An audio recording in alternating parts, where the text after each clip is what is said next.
পাটুলিতে বৃদ্ধা খুনে গ্রেফতার হয়েছে ছেলে। মাকে খুন করে আত্মসমর্পণ ছেলের। পাটুলি থানায় আত্মসমর্পণ অভিযুক্তর। মাকে খুনের পর গা ঢাকা দেয় অভিযুক্ত এবং তারপর থানায় গিয়ে আত্মসমর্পণ অবশেষে অভিযুক্তর। পাটুলির দিকে নজর রেখেছি আমরা। পাটুলিতে বৃদ্ধা খুনে গ্রেফতার ছেলে।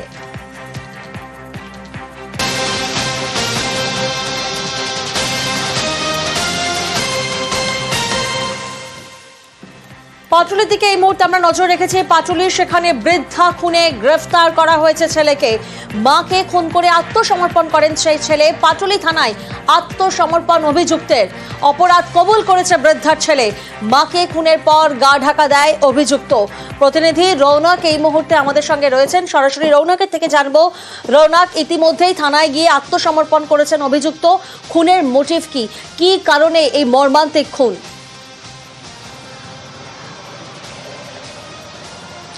দেখো, একেবারে দীর্ঘদিন ধরে তারা আর্থিক সমস্যায় ভুগছিল। প্রাথমিক তদন্ত করে কিন্তু তদন্তকারী আধিকারিকরা এমনটাই জানতে পেরেছে এবং আজ সকালেই পাটুলি থানায় এসে আত্মসমর্পণ করে বৃদ্ধার ছেলে এবং তিনিও কিন্তু এই বিষয়টি তুলে ধরেছেন যে দীর্ঘদিন ধরে তারা আর্থিক সমস্যায় ভুগছিলেন। তার জেরেই কিন্তু তার মাকে প্রথমে মুখে বালিশ চাপা দিয়ে খুন করে এবং তারপরে আগুন জ্বালিয়ে দেওয়া হয়। পাটুলির বিদ্যাসাগর কলোনিতে দেখা গেছিল যে বৃদ্ধার একেবারে অগ্নিদগ্ধ দেহ উদ্ধার করেছিল কলকাতা পুলিশ। সে ঘটনাস্থলে হোমিসাইড শাখা পৌঁছেছিল, ডিএমজির আধিকারিক পৌঁছেছিল। ময়নাতদন্তের পর দেখা যায় যে প্রথমে শ্বাসরোধ করে বৃদ্ধাকে হত্যা করা হয় এবং তারপরই কিন্তু তার গায়ে আগুন লাগিয়ে দেওয়া হয় এবং তার ছেলে এরপর থেকে কিন্তু পলাতক ছিল। দেখা গেছে নেতাজি সুভাষচন্দ্র বোস রোড থেকে শুরু করে লায়েলকা এবং আশেপাশের বাঘাযতীনের যে কটি এলাকার close circuit camera footage police collect করেছিল সেগুলো খতিয়ে তাকে দেখা গেছে চলাফেরা করতে। এবং আজ সকালবেলায় তারই বাড়ির একজন আত্মীয়কে ফোন করে এই অভিযুক্ত ছেলে এবং তারপরই নিজে থেকে এসে পাটুলি থানায় আত্মসমর্পণ করে। এবং কি মোটিভ ছিল, সরাসরি যেটা জানা যাচ্ছে যে আর্থিক সমস্যায় তারা দীর্ঘদিন ধরে ভুগছিলেন এবং এই আর্থিক সমস্যার কারণেই কিন্তু প্রথমে মাকে মুখে বালিশ চাপা দিয়ে শ্বাসরোধ করে হত্যা করেন এবং তারপরেই গায়ে আগুন ধরিয়ে দেয় এবং তার বেশ কিছুদিন পর, ঘটনার বেশ কিছুদিন কেটে যাওয়ার পর নিজে থেকেই এসে পাটুলি থানায় আত্মসমর্পণ করে এবং নিজেদের দোষ সেটা কিন্তু তিনি স্বীকার করে নেন। রৌনক, এখানেই তো প্রশ্ন উঠছে যে যখন আর্থিক সমস্যায় ভুগছেন এই পরিবার, তাহলে মাকে খুন কেন? সমস্যা তো আর্থিক দিক দিয়ে।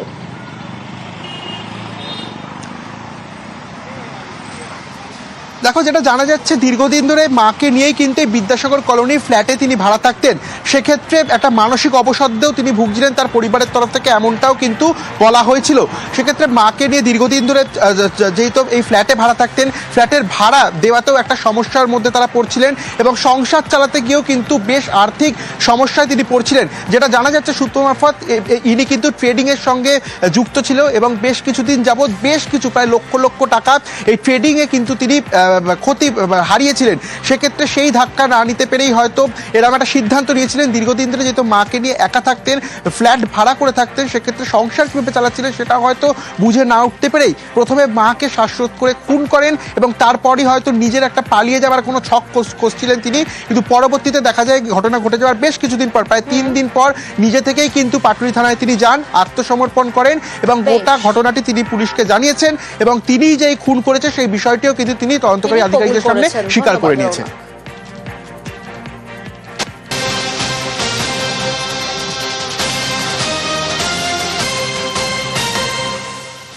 আর পাটুলির পর এবার নজর রাখবো আমরা চারু মার্কেটের দিকে, কারণ চারু মার্কেটের খুনে আততায়ীর খোঁজে পুলিশ।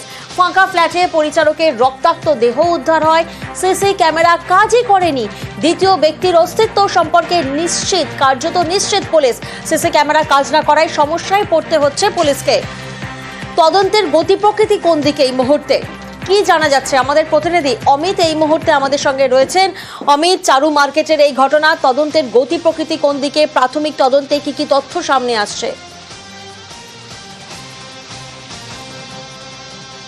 দেখো, অবিনাশ বাউরি বলে যে যুবকের রক্তাক্ত দেহ পাওয়া গেছে চারু মার্কেটে একটি আবাসনের 6 তলার ফ্ল্যাট থেকে, এই ঘটনায় ওই অবিনাশ বাউরির পরিচিত কেউ যুক্ত থাকতে পারে বলে মনে করা হচ্ছে। কারণ গতকাল দুপুরে অবিনাশের সঙ্গে এক ব্যক্তি ওই ফ্ল্যাটে এসেছিলেন, এমনটা কিন্তু পুলিশের জিজ্ঞাসাবাদে জানিয়েছেন ওই আবাসনের নিরাপত্তার দায়িত্বে থাকা এক নিরাপত্তা কর্মী।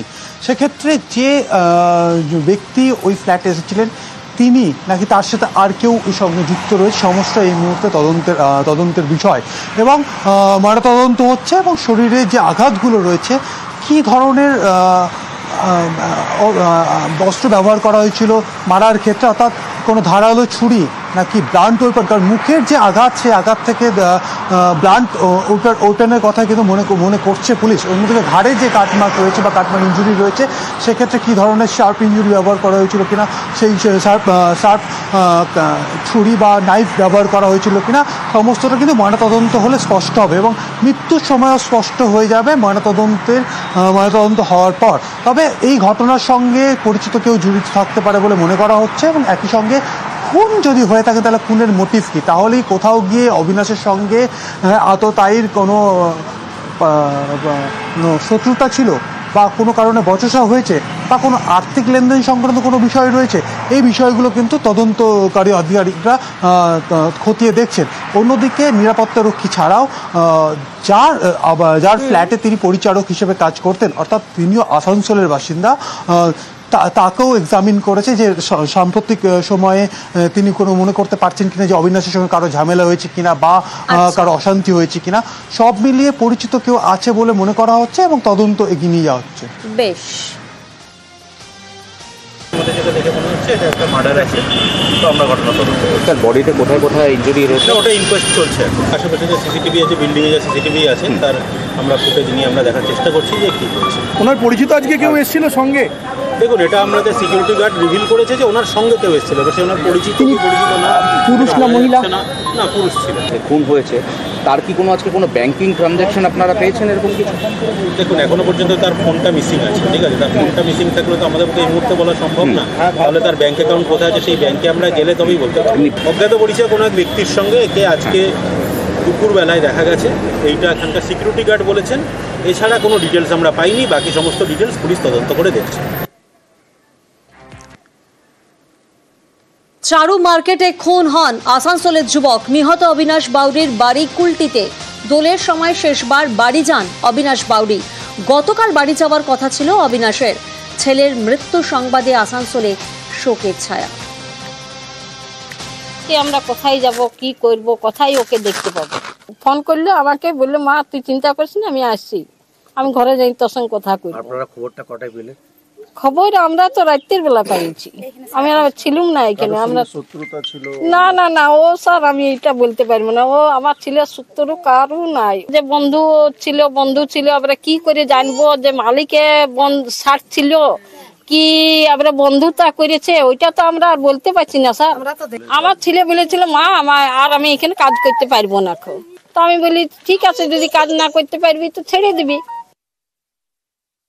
তো কালকে তো আমরা বাড়িতে ছিলাম না স্যার, মেয়ের বাড়িতে শুনলাম তো কাল রাত 12টা-1টার সময় এসেছি এখানে।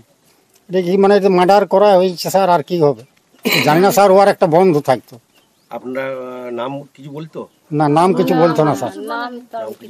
না বলতে আমার বন্ধু আছে, কোনো ব্যাপার নেই, আমাদের বাড়িতে তো এসে নেই। তো ওই বাইরের থেকে বাইরে যে বন্ধুত্বটা হয়েছে, ও 2 দিন বাদে আসবার ছিল বাড়িতে, কিন্তু আসতে পারলো না।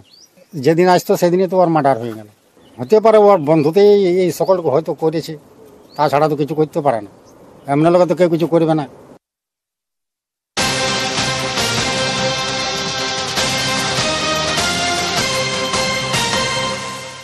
আর অন্যদিকে বেলেঘাটার দিকে নজর রাখতেই হচ্ছে। বেলেঘাটায় ভাইকে খুনে গ্রেফতার করা হয়েছে দাদাকে। অভিজিৎ মণ্ডলকে গ্রেফতার পুলিশের। আমরা জানি রান্নাঘরে ছুরি দিয়ে ভাইকে নৃশংসভাবে খুন করা হয়। নৃশংসভাবে খুন করেন দাদা। আজই অভিজিৎকে থানায় তলব করা হয়। দফায় দফায় জিজ্ঞাসাবাদ চলে এবং সেই জিজ্ঞাসাবাদে একাধিক অসঙ্গতি মেলায় গ্রেফতার করা হয়েছে। প্রতিনিধি রৌনক এই মুহূর্তে আমাদের সঙ্গে রয়েছেন। রৌনক, এর আগে আমরা দেখলাম পাটুলি, সেখানে বৃদ্ধা খুনে গ্রেফতার করা হয়েছে ছেলেকে, আর এখানে আবার সেক্ষেত্রে দাদা ভাইয়ের সম্পর্ক, এখানে আবার খুন করা হয়েছে সেখানে, আর গ্রেফতার করা হয়েছে দাদাকে। কি ঘটনা, খুনের মোটিভ কি?